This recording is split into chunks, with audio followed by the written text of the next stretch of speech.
კაი, შეშას მოგცე მაები. მომიცი?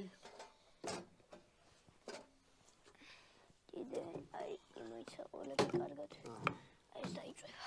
წული მომი, წული. ეს რაღა ეგ მახინჯებს მოზე, რა იქ. მარა ეგ მაგრა იწვის. ჰა? ეგ მაგრა იწვის. თუნდაც ცოტა პატარა ისეთი. კიდე? აი ახლა რომ დადუგდება. ზუსტად 1 წუთი უნდა და გამოდის უგემრიელესი. თუ სხვანაირი ტექნოლოგიით გააკეთებთ, გამოგივათ ისეთი, როგორიც გამოგდით ხოლმე. ანუ როგორიც მე გამოვდი და როგორც ყველას გამოდის, მაგრამ აი სასოსისის პეცი რაც არის, აი ეს გემო. თუ დაგილევით. მაგას გასინჯავთ ახლა და ბატონო დავით ნახავ კარდინალურად განსხვავდება. კარდინალურად რას ნიშნავს? კარდინალურად გეტყვი რას ნიშნავს, უყურე. ეს ორივე რა არის? ჭიქა. ჭიქა. ანუ ესენი